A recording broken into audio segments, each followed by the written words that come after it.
because it's usually a very highly contested area. And what I'm looking for is where our players from last game are going to be dropping. I'm going to have to assume that they are hot dropping near another team, or I could be entirely wrong and they are off to the side by themselves. So we're going to see how that works out for them here in this game as XCG and Y2G go head-to-head immediately. Xiaonan picking up an elimination off the rip here, and XCG going to find themselves with 3 eliminations under their belt very, very quickly.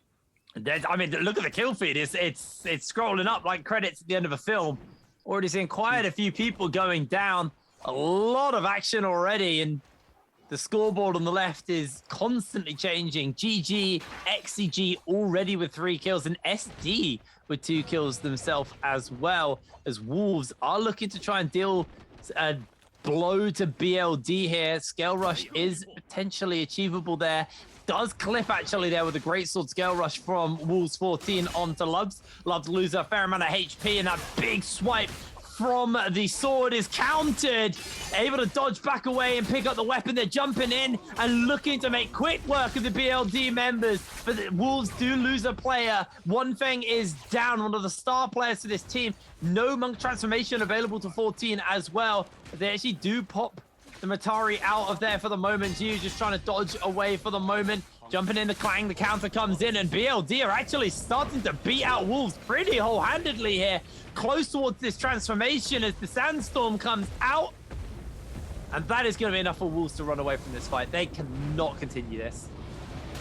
Yeah, really unfortunate for Wolves there. The fact that 14 lets himself get parried multiple times in that fight, absolutely detrimental for Wolves. Wolves slides back in, though, to find an elimination on the res player Loves, but it is going to cost Wolves yet another one of their players. 14 comes back in, trying to make something happen here. He is going to come in. He almost picks up the second elimination. We're going to find an armor swap. 14 trying to make it happen, but it's not going to be enough. Wolves, man, they try to make it happen here. They come into the transformation at a huge disadvantage, and I'm not sure what Team Wolves is thinking here. Apparently, game number 4 getting to them. The fact that it was the first bad game they've had all day, and now Wolves making bad decisions here in game number 5. There we go. A bit of a return to Wolves. All we need is WBG to throw themselves out the game in 16 for them. Then order is restored. I'm just always going to take this opportunity to dump on them. J-Team able to find themselves a kill onto GG here, actually. Remember, again, J-Team, the defending world champions. But oh, here comes a third party with the blue hair and a big old stun to lock them all in place. Eagle will lose his life as XCG also getting himself in danger. Quick Wu-Shen all out, able to rise their teammate and get out to safety. As Eagle just about limped out of that one. Very, very close fight between some of these teams as 330 is now being hunted down by the members of Max. Low HP already, no armor for him to work with, and Max will not let 330 go, not without a fight. Down he goes. GG lose one of their star players.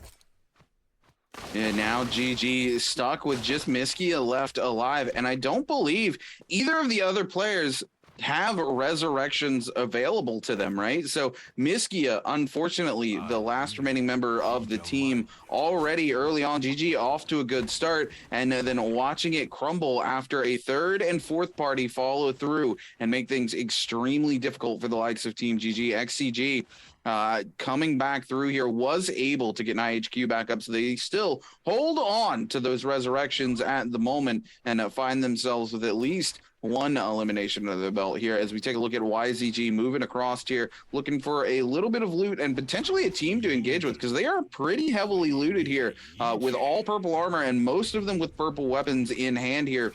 Max Club looking to come in on the likes of Team SD, who clearly just resurrected here as they are all rocking white armor and mostly white weapons. We do see a couple of purple weapons that it looks like they were able to loot for themselves. Dumpling turning around. This is a rematch of what we saw last game here, where SD was able to flip this fight and come out on top, and it looks like a very similar situation about to happen here, except that Max has been able to drop that no ult zone and has been able to get out with a Bane's Breath here. But TKANKS going very, very low. The Bane's Breath coming in and saving the day for Max Club.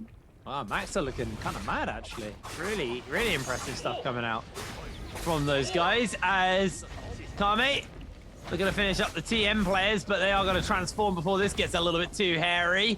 Coming in, gets the pop back on Creditor. Creditor loses a fair amount of HP. Pampy finds the Slampy, and Riviera goes down as Pampy now just going to back off. He's a little bit low, and he has got himself a Terracotta Warrior on his bottom, so he's going to just make sure he's away from him for now. And TM, this is what they do. This is it.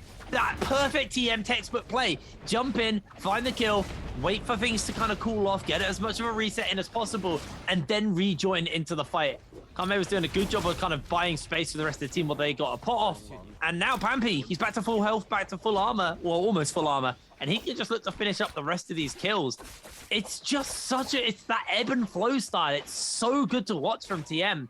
We don't even get teams like this that play in China. Like, it's just mindless aggression over there, and it's all just hands checking. This is genuinely really intelligent play from these guys. Yeah, you know, the decision making is so important. We talk about it all the time, how important it is, and how much more so in trios. And TM just is on point with it. It's like second nature for them to come in, secure the elimination, and to back off. And you know where we do see that in CN play? It's why Wu Chen has been so very prevalent, yes. Right? You see the Viper ult come out, Wu Chen is able to pull you out of that fight, and then you immediately re-engage to those fights, knowing that the enemy team has burnt those resources that they have no way to get back, and it puts you in the upper hand. TM is doing the same thing, but instead of having to burn a Wu Chen ult to do it, they're just doing it. They immediately come in, pick up the elimination, slide out, very, very quickly reset, and then push back into these fights, not after the cooldowns have burned out, but crucially just before, so that the team they're going back into thinks they still have an opportunity to engage that fight at an advantage, and then they very quickly find themselves running out of those ultimates or F abilities and very quickly find themselves being eliminated.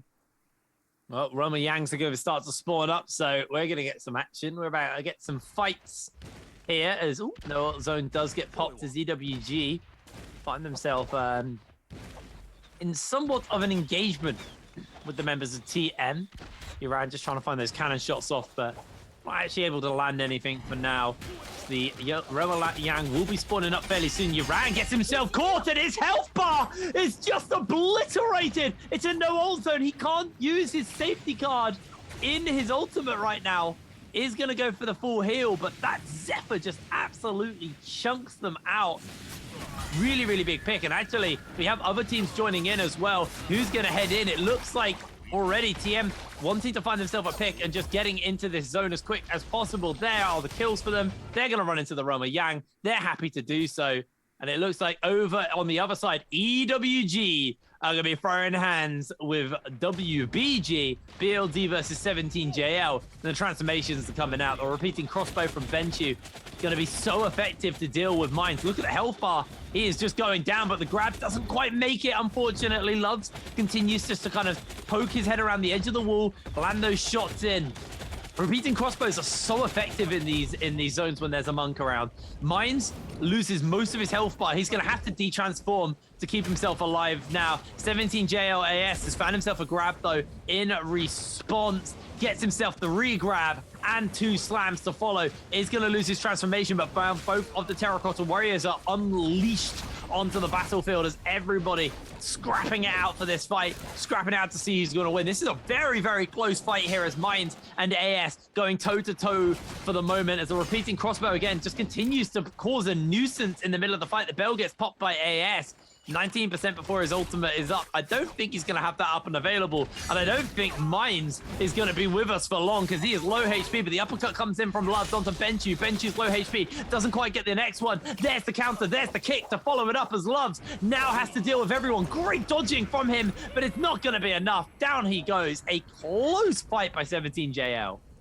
Yeah, 17JL played this so smart though. They both just swapped to the repeating crossbows, knowing that the monk can't do anything, virtually stopping the likes of BLDS from being able to use their monk effectively in any way, shape, or form. And BLDS waits too long. They pull the trigger on the Yueshun ult way too late. They should have went ahead and transformed that Yueshun to go in and disrupt both of those repeating crossbows so that they could make use of their monk, but they were so worried about having to pressure into those repeating crossbows as the Yueshun. They pulled the trigger a little too late, and it cost them heavily as 17JL is able to come out on top and pick up that Realm of Yang and those coveted Mora's Blessing items for their team. In the meanwhile, TM wasn't quite able to get into their Realm of Yang fast enough, but it doesn't really matter as they pick up 9 eliminations thus far this match as they once again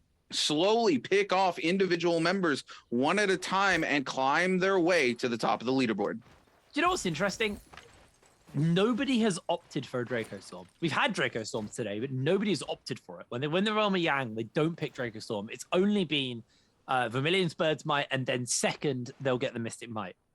Nobody has opted into Draco Storm, which I think is really interesting. Obviously, there were changes to it. You don't get the damage reduction. That's now on Mystic Might, which makes that way more desirable because you know when a fight's coming, because you have that scouting ability. You then have the reduced damage, so even if the fight does come, you have an advantage in that fight. And yes, the damage buff for Draco Storm is very, very strong, and the slow is very oppressive. I think the Mystic Might, it's just the survivability and the safety that offers has become more desirable. I didn't expect that buff to make Mystic Might that desirable, and Vermilion's Birthright still is the one to take because it's just such a safe one. It gives you aggression and safety all in one.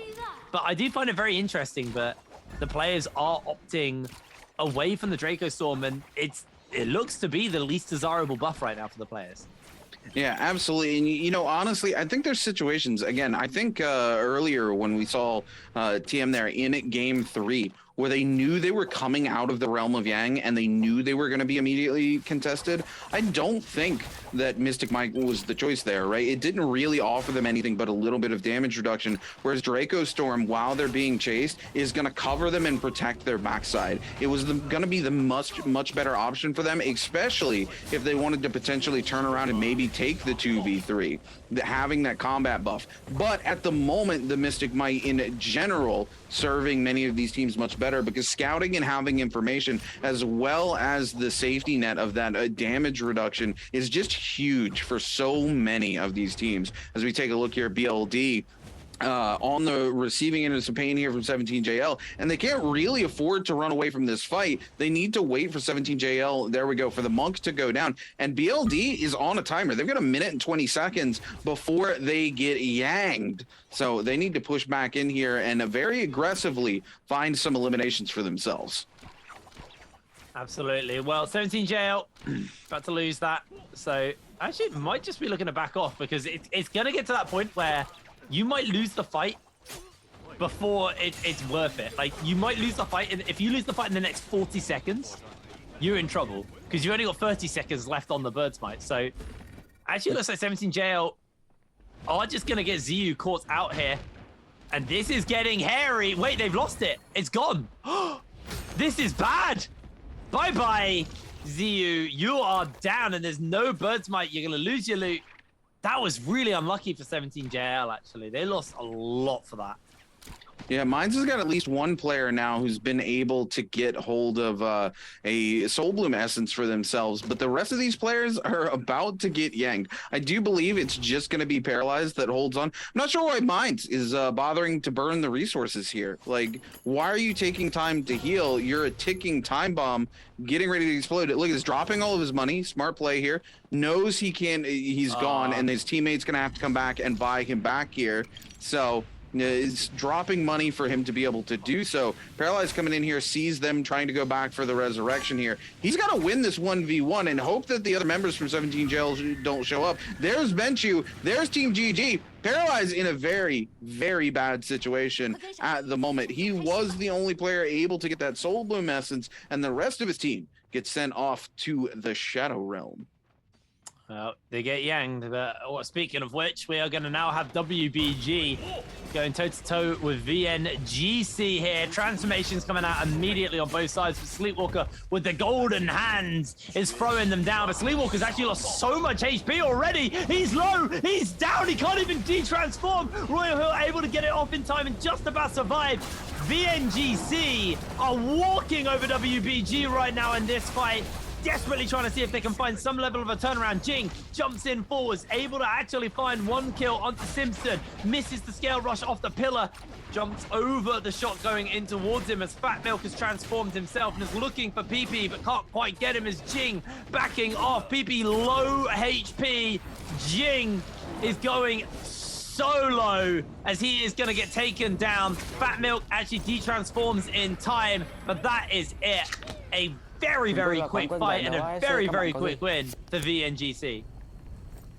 Yeah, VNGC very quickly able to take control of that fight there, focusing the Monk down. Here's the thing, I've talked about this before and how vulnerable the Monk is when he actually monks up. If you have a team that has the wherewithal to just go, okay, swap to ranged weapons and just go ahead and heavy focus him, we're seeing how quickly you can eliminate these Monk players, especially now that these teams, instead of just only carrying cannons or muskets in their back pocket, have realized how strong the repeating crossbow is into the Monk and how quickly you can melt one. We watch Sleepwalker monk up, and before he has the opportunity to even throw his first hand, he's at half health. He goes for a grab, misses it, and then now he's down to a single tick, and then doesn't even have time to de-transform before he just, before he just disappears from the battlefield entirely. YZG here engaging on to Max Club. YZG able to find the elimination on to Lulu. Max with the grab, though, coming out onto DRC, and the Viper stun getting ready to follow up as well. Going to make things very hard here for Max Club as they are able to get to... What is YZG doing? They just stand there. Oh, the Viper stun comes through first. Max is not able to actually get the slam out because he's silenced. He can grab them all day, but he can't slam them, and his transformation ends, and now it's just Kuhn on the run as the likes of YZG hunt him down. I thought YZG was making mistakes, but no, they're just giving false hope to Max Club as they know the transformation is going to run out before the slams come through. WBG maybe looking for a little bit of revenge onto VNGC here. VNGC gonna deal with Sleepwalker like they did in the Realm of Yang. Gonna be getting them really low. Simpson actually able to go down though. This is gonna be a Soul Bloom picked up for them. That's gonna be a recovery available. Sleepwalker's going low though. In the meanwhile, he's getting chunked out.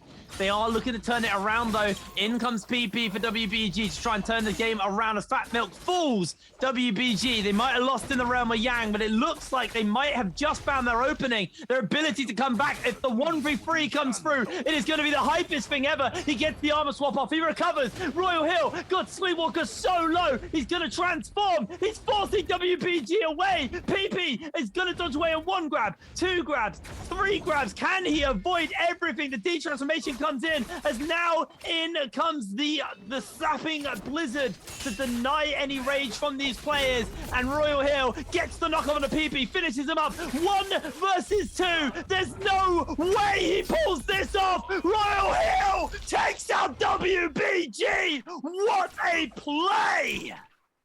You know, this is exactly where Roy he excels, right? He is a solos player through and through, comes in for his team here, is able to clutch that up, but here's TM waiting in the wings, more than happy to come in and secure all of that juicy loot, and it forces VNGC's Roy just to completely back off from this fight. There's nothing he can really do to stop what just happens there as TM comes in. He's going to come over. He's going to do a little bit of shopping here. Looks like he was able to buy a rebirth charm. So he's going to be able to get at least one of his teammates back here. But TM just going to come in and clean up all of that juicy loot. That was so clean though.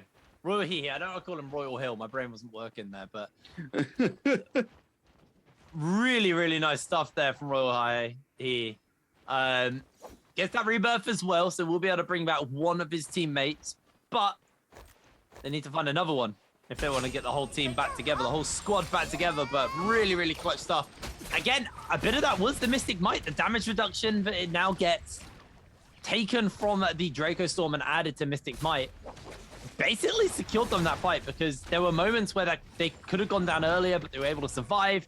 And at the end of the day, we're seeing, this is why we're seeing it over the Draco Storm. The survivability is big. Into the Blizzard, Akami goes here. They are going to be losing their Terracotta Warrior form at an extended rate because of this, and won't be able to rebuild it up just to them sitting in this zone. But right now, TM is still having an absolutely fantastic game. 9 kills.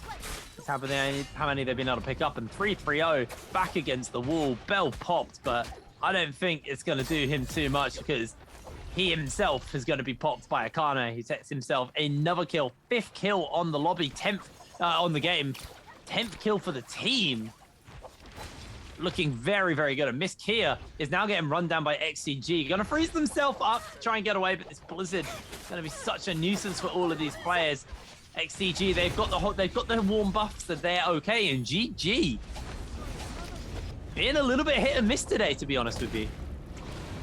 Yeah, GG coming in here, unfortunately. And again, this is the thing about being a coin flippy team. You have really good games, you have really bad games. And this is going to be a middling game for GG, because they do have 7 eliminations, and there's only 17 players left alive in Zone 4 here. This has been a very, very aggressive game compared to our other games thus far today. So many players eliminated. And again, we have to really attribute it to that, to the realm of Yang, right? Because not only do you have players now fighting over the entrance to those realms of Yangs like we saw earlier in this game, and TM didn't even make it in, but they were able to just pick up eliminations from the stragglers trying to get into it.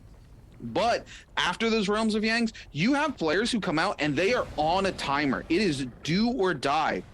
So they have to force themselves into engagements with teams that they otherwise would usually not take. So we don't get that lull in the mid game, because they force themselves out into these engagements, and then other teams show up to third party those engagements, and it's just pure chaos that breaks out. And that is the sort of momentum where we see TM accelerating, because they are thriving on controlling that chaos and picking up eliminations, and they have been doing it very well here again in game number 5. And VNGC, on the other hand, just playing a very straightforward version of Naraka here, continuing to dominate these realms of Yang, and then come out and fight other teams afterwards and use those buffs to a massive advantage for themselves. Well, cutting over to 17JL. Got himself some pretty decent gear, actually. Soul J department's a lot of purple, but, you know, you like a little more gold in there. Still, gold armor, gold weapon on the monk. He is tanky, he is hurty, he is a scary boy right now. Speaking of gold Soul Jades, wow, TM.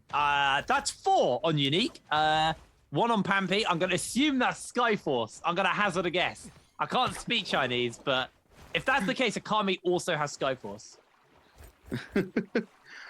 We're going to see here. TM, again, is setting themselves up for success moving forward here. And it very well may be Skyforce that we do see coming through on these teams here. We're going to take a look at Y2G, who also have a vast array of these legendary Soul Jades coming through. And yeah, I mean, absolutely just stacked here for Y2G. We are finally into Zone 5. Only 17 players left alive. I don't think I can sell just how aggressive this game has been. Typically, we see in like the 30-player range left alive, and we're about half of that right now going into Zone 5. And once again, TM down here sitting very pretty. They're holding onto a space, and they are in the zone. They're in the very middle of the zone, looking to secure themselves yet another Morris blessing. Need to be careful here at how they go about securing it. They're going to back off as they see a lot of teams pushing forward. They are directly in the middle of the zone, and that's the last kind of place you want to be, because all these other teams are going to be pushing in towards you. No. That Gay just chilling in the bush behind them. Look at this. How does TM find these picks, man? Absolutely insane. NiHQ is out of position for half a second, and instantaneously TM is ready to capitalize on it. Every single time they find a player out of position for even an instant, they are on it. Well, 17JL do get the Mora's blessing, but you are completely right. TM are they're just so smart with the way they've been playing. And interestingly enough as well, VNGC also leading on the kill charts, exactly the same points as TM right now. We have two teams in the running to actually take this game. It's still a ways to go. There's still 15 players. Well, there's only 15 players left. What the hell? So many people have gone down. Wait, what? I didn't realize we lost so many players. That's what I was just saying. As the Zone 5 started, I was like, we're down to 17 players. Yeah. Wow. Okay. Well, this is not Holoroth. I know Holoroth's typically a slower map, so I am shocked to see that many players still left. So that many players taken out as ZK. You sweet summer child, you taking way too many shots. An easy pickup as well. Floating target. Who's gonna get the kill with the musket? It's gonna be AS from 17JL as Pampy. Just doing so much work with that bow. Onto Benchu, able to chunk him out and force him to go into the ultimate. Now TM getting jumped onto by Benchu. Pampy is looking for the grabs. Akami going very, very low as AS is also looking for a little bit more. Simpson slammed into the ground. Takes so much health. Instantly grabbed up by AS. You can slam him down in response and finished up by Benchu with one slam to the back of the head. AS, though, has used his transformation, and that's two ultimates of the transformations used on the side of 17JL, which will leave them fairly exposed. As the D transformation comes in, the grab a little bit too slow there by AS, and now he's going to get himself potentially a bit of danger. Pampy playing this a little bit more slow reserve, but jumps straight into the middle of the action. Jumps on to, I believe that was Benchu. No, it wasn't. Benchu's already down. That is Ziyu who's going down. TM able to grab himself an additional kill, but Pampy is bleeding out. He needs to find a place to heal, but he can't. There's just too many people hounding him and trying to finish him up. He is down. He is finished up as they lose their monk. I believe they're just down to the Yue Shen now for the side of TM, but 14 kills has been an absolutely amazing game for them. Akami is gonna get caught out by the stun. Actually, he wasn't able to break line of sight, and AS is now getting hounded by Y2G, who are able to get their 9th kill. Now the ultimate on here by QGG. He's looking to finish up Royal High. He's done it before. Can he do it again? He's gonna transform the Wushen out to safety. It's an open field. He can find the pluck. That's one for Royal High. He's looking for two. He gets another. He's not gonna get the grab, unfortunately. Trying to find another player to get. He's now got Akame. He's now got Unique. Double slams come down. Another kill picked up for him. Royal High with the kills, with the slams, putting in unbelievable work for his team. Another double slam. Pampy can't transform because Pampy's grabbed. Royal High finally goes down, but not before doing unbelievable work for his team. Y2G will be looking to close this game up with a kill onto Xiaonan, but Xiaonan's going to lock them all in place. He tries to break line of sight with the invisibility. Xiaonan has no armor to speak of. This is going to have to be a bloody miracle from him. Tries to clip through QGG's health bar, but it ain't happening. That is going to be Y2G winning this game. Y2G picking up the final elimination in the game here. I think it might be just enough points here, just enough points for them to walk away the MVP over TM here. But what a game! What a final circle here in game number 5. Roy Because they stay in the jar.